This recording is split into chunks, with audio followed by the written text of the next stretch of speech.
پیدا کیا حالانکہ وہ کچھ بھی نہ تھا۔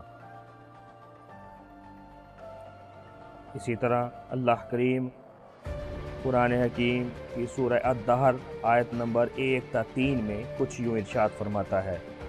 ترجمہ: یقیناً انسان پر زمانے میں ایک ایسا وقت گزرا جبکہ یہ کوئی قابل ذکر چیز نہ تھا۔ بے شک ہم نے انسان کو ملے جلے نطفے سے امتحان کے لیے پیدا کیا اور اس کو سنتا دیکھتا بنایا۔ ہم نے اسے راہ دکھائی، اب خواہ وہ شکر گزار بنے خواہ نا شکرا۔ سامعین، اللہ ہی ساری کائنات کا اور مخلوقات میں سب سے اشرف مخلوق بنی نوع انسان کا خالق اور وہی معبود حقیقی ہے۔ اس کے سوا کوئی عبادت کے لائق نہیں۔ اس سے بڑی ناشکری اور کیا ہو سکتی ہے کہ انسان اپنے پیدا کرنے والے کو چھوڑ کر بے جان اور بے اختیار چیزوں کے آگے اپنا ماتھا ٹیکے۔ توحید اور عبادت رب کی دعوت دیتے ہوئے ساری انسانیت سے اللہ تعالیٰ قرآن حکیم میں کچھ یوں خطاب فرماتا ہے۔ سورہ البقرہ آیت نمبر 21۔ ترجمہ: اے لوگو، اپنے پروردگار کی ہی عبادت کرو جس نے تم کو پیدا کیا اور ان لوگوں کو بھی جو تم سے پہلے تھے، تاکہ تم پرہیزگار بن جاؤ۔ انسان کی تخلیق قدرت الہی کی عظیم نشانی ہے۔ چنانچہ جا بجا قرآن پاک میں انسان کو خود اپنی پیدائش اور اپنے وجود کی ابتدا و انتہا اور اس دوران پیش آنے والے مختلف احوال اور تبدیلیوں پر غور و فکر کی دعوت دی گئی۔ حضرت نوح علیہ السلام نے اپنی قوم سے واعظ و نصیحت کرتے ہوئے ارشاد فرمایا: تمہیں کیا ہو گیا ہے کہ تم اللہ کی برتری کا عقیدہ نہیں رکھتے، حالانکہ اس نے تمہیں طرح طرح سے پیدا کیا، یعنی رحم مادر میں نطفہ سے خون، خون سے گوشت کا لوتھڑا، پھر ہڈیوں کی بناوٹ وغیرہ مختلف ادوار سے گزار کر اس دنیا میں وجود بخشا۔ رحم مادر میں ہونے والی تبدیلی اور انسان کی تخلیق کا تذکرہ سورۃ المومنون آیت نمبر 12 تا 16 میں اس تفصیل کے ساتھ آیا ہے۔ ترجمہ: یقیناً ہم نے انسان کو مٹی کے جوہر سے پیدا کیا، پھر اسے نطفہ بنا کر محفوظ جگہ میں قرار دے دیا، یعنی رحم مادر میں، جہاں بچہ اس دنیا میں آنے سے پہلے 9 ماہ حفاظت سے رہتا اور پرورش پاتا ہے۔ پھر نطفہ کو ہم نے جمع ہوا خون بنا دیا، پھر اس خون کے لوتھڑے کو گوشت کا ٹکڑا کر دیا، پھر گوشت کے ٹکڑے کو ہڈیاں بنا دیں، پھر ہڈیوں کو ہم نے گوشت پہنا دیا، پھر دوسری بناوٹ میں اس کو پیدا کر دیا۔ برکتوں والا ہے وہ اللہ جو سب سے بہتر پیدا کرنے والا ہے۔ اس کے بعد پھر تم سب یقیناً مر جانے والے ہو، پھر قیامت کے دن بلا شبہ تم سب اٹھائے جاؤ گے۔ سامعین، دوسری بناوٹ سے مراد وہ خاص شکل و صورت ہے جو نو مولود رحم مادر میں 9 ماہ کے درمیان مختلف تبدیلیوں کے بعد اس دنیا میں لے کر آتا ہے، جسے قرآن میں دوسری جگہ احسن تقویم کہا گیا۔ یقیناً ہم نے انسان کو بہترین شکل و صورت میں پیدا کیا۔ سورہ التین۔ ظاہری اعتبار سے خوبصورت انسانی پیکر جہاں قدرت کی بڑی نشانی ہے، وہیں اس پیکر انسانی کی معنوی خوبیاں اور صلاحیتیں کچھ کم نہیں، جو صرف اور صرف اللہ ہی کی عطا کردہ ہیں، اور غور و فکر کرنے والے کے لیے اس میں قدرت کی بڑی نشانیاں ہیں۔ رحم مادر میں تخلیق انسانی کے مراحل کو ظاہر بین نگاہ اگر نہ سمجھ سکے تو اتنا تو ہر انسان جانتا ہے کہ اس کا وجود ایک قطرہ ناپاک ہی سے ہے، جو مرد و زن کے اختلاط کے بعد رحم مادر میں قرار پاتا ہے، پھر 9 ماہ بعد ایک بہترین شکل و صورت میں اس دنیا آب و گل میں وارد ہوتا ہے۔ تو کیا اس قطرہ آپ کو بہترین انسانی پیکر دینے والا اللہ کے سوا کوئی اور ہے؟ چنانچہ اللہ کریم قرآن حکیم سورہ الواقعہ آیت نمبر 58 اور 59 میں کچھ یوں ارشاد فرماتا ہے۔ ترجمہ: اچھا یہ تو بتلاؤ کہ جو منی تم ٹپکاتے ہو، کیا اس کا انسان تم بناتے ہو یا پیدا کرنے والے ہم ہی ہیں؟ سامعین، اوپر ذکر کردہ سورۃ المومنون کی آیت شریفہ میں تخلیق انسانی کے 7 دور ذکر کیے گئے۔ سب سے پہلے مٹی کا خلاصہ پھر نطفہ، پھر علقہ یعنی جمع ہوا خون، پھر مدغہ یعنی گوشت کا لوتھڑا، پھر عظام ہڈیوں کی بناوٹ، پھر ہڈیوں پر گوشت چڑھانا، پھر خاص شکل و صورت اور انسانی پیکر میں روح انسانی سے مربوط ہو کر تخلیق کی تکمیل اور اس دنیا فانی میں آمد۔ ایک حدیث میں یہ حقیقت بیان ہوئی کہ رحم مادر میں ایک حالت سے دوسری حالت کی طرف منتقلی 40 دن میں ہوتی ہے۔ متفقن علیہ حدیث میں رسول کریم صلی اللہ علیہ وآلہ وسلم کا ارشاد گرامی ہے، تم میں سے ہر ایک اپنی ماں کے پیٹ میں 40 دن نطفہ کی شکل میں رہتا ہے، پھر اتنی ہی مدت علقہ یعنی جمع ہوا خون، پھر اتنی ہی مدت مدغہ گوشت کا لوتھڑا، پھر اس کی طرف ایک فرشتہ بھیجا جاتا ہے جس میں روح پھونکتا ہے اور اسے 4 کلمات لکھنے کا حکم دیا جاتا ہے، یعنی اس کا رزق، اس کی عمر، اس کا عمل اور یہ کہ وہ بدبخت ہوگا یا نیک بخت۔ تخلیق انسان کا پہلا مرحلہ مٹی کا خلاصہ بیان کیا گیا، دوسرے درجے میں نطفہ، پھر اس نطفے میں مختلف تبدیلیاں ہوتی ہیں جو ظاہری نگاہوں سے اوجل رحم مادر میں ہوتی ہیں۔ قرآن پاک میں بعض جگہ تخلیق انسانی کی نسبت مٹی کی طرف کی گئی کہ ہم نے انسان کو مٹی سے پیدا کیا، چنانچہ سورہ الروم آیت نمبر 20 میں اللہ کریم کچھ یوں ارشاد فرماتا ہے، ترجمہ، اور اس کی نشانیوں میں یہ ہے کہ اس نے تم کو مٹی سے پیدا کیا، پھر تم انسان بن کر پھیل رہے ہو۔ سورہ السجدہ آیت نمبر 7، ترجمہ، اس کے تخلیق انسانی کی ابتدا مٹی سے کی۔ اسی طرح اور بھی کئی آیات میں یہ بیان ہے۔ قرآن میں بعض مقامات پر تخلیق انسانی کی نسبت براہ راست نطفہ کی طرف کی گئی ہے۔ اللہ کریم قرآن حکیم میں سورہ النحل آیت نمبر 4 میں کچھ یوں ارشاد فرماتا ہے، ترجمہ، اس نے انسان کو نطفے سے پیدا کیا، پھر وہ صریح جھگڑالو بن بیٹھا۔ سورہ المرسلات آیت نمبر 20 تا 23، ترجمہ، کیا ہم نے تمہیں حقیر پانی سے یعنی منی سے پیدا نہیں کیا، پھر ہم نے اسے محفوظ جگہ میں رکھا ایک مقررہ وقت تک، پھر ہم نے اندازہ کیا اور ہم کیا خوب اندازہ کرنے والے ہیں۔ یعنی رحم مادر میں جسمانی اعضاء کی ترکیب اور ساخت صحیح اور درست اندازہ سے کی کہ اس میں کوئی نقص اور کجی نہیں۔ سامعین، بادی النظر میں انسان کی اصل نطفہ یعنی اس حقیر پانی کا ایک قطرہ ہی ہے جو مرد و زن کے اختلاط سے خارج ہو کر تقدیر الہی سے ایک محفوظ جگہ رحم مادر میں قرار پاتا ہے۔ تخلیق انسانی کی نسبت مٹی کی طرف 2 اعتبار سے ہے۔ ایک تو اس لیے کہ ابو البشر حضرت آدم علیہ السلام کی تخلیق خالص مٹی سے ہوئی، جیسا کہ قرآن پاک میں کئی جگہ تخلیق آدم کا واقعہ بیان کرتے ہوئے یہ حقیقت واضح کی گئی۔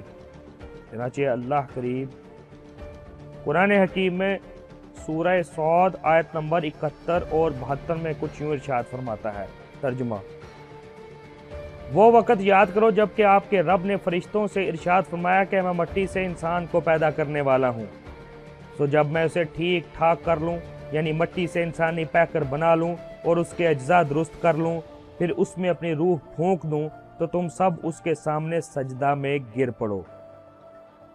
اسی طرح اللہ کریم سورہ الحجر آیت نمبر 26 تا 29 میں کچھ یوں ارشاد فرماتا ہے،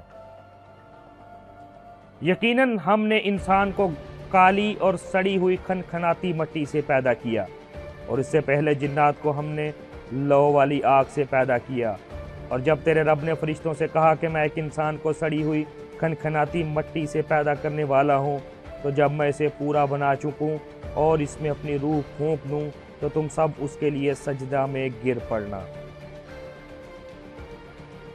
سامعین، مٹی سے آدم کی پیدائش کے بعد انہی سے ان کا جوڑا اماں حوا کو پیدا کیا گیا۔ حضرت عبداللہ بن عباس رضی اللہ تعالیٰ عنہ سے مروی ہے کہ حضرت حوا حضرت سے پیدا ہوئیں۔ احادیث میں رسول کریم صلی اللہ علیہ وآلہ وسلم کا یہ ارشاد گرامی منقول ہے کہ عورت بائیں پسلی سے پیدا کی گئی ہے، الغرض آدم و حوا کی پیدائش کے بعد مرد و زن کے اختلاط سے نسل انسانی کا سلسلہ جاری کر دیا گیا۔ چنانچہ سورہ النساء کی پہلی ہی آیت میں یہ حقیقت اس طرح بیان ہوئی۔ ترجمہ: اے لوگو، اپنے پروردگار سے ڈرو جس نے تمہیں ایک جان سے پیدا کیا اور اسی سے اس کی بیوی کو پیدا کیا اور پھر ان دونوں سے بہت سے مرد اور عورتیں پھیلا دیں۔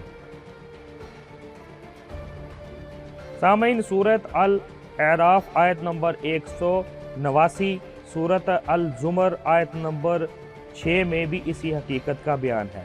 سورہ السجدہ آیت نمبر 7 اور 8 میں ارشاد ربانی ہے۔ ترجمہ: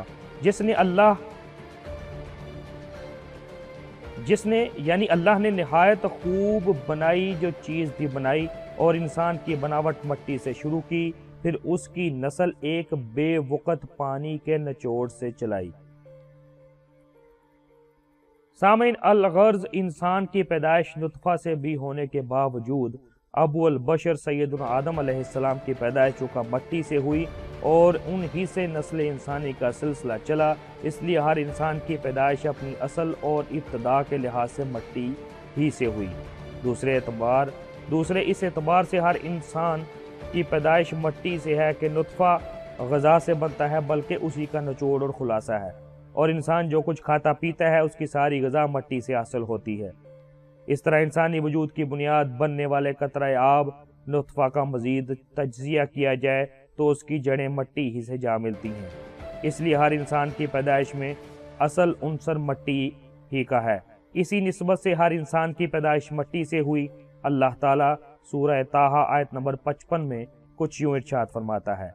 ترجمہ: اسی یعنی زمین سے ہم نے تمہیں پیدا کیا اور اسی میں پھر واپس لوٹائیں گے، اور اسی سے پھر دوبارہ تم سب کو نکال کھڑا کریں گے۔ سامعین، الغرض تخلیق انسانی کا پہلا مرحلہ مٹی کا خلاصہ اور جوہر ہے، اور دوسرا مرحلہ قطرہ آب یعنی نطفہ ہے۔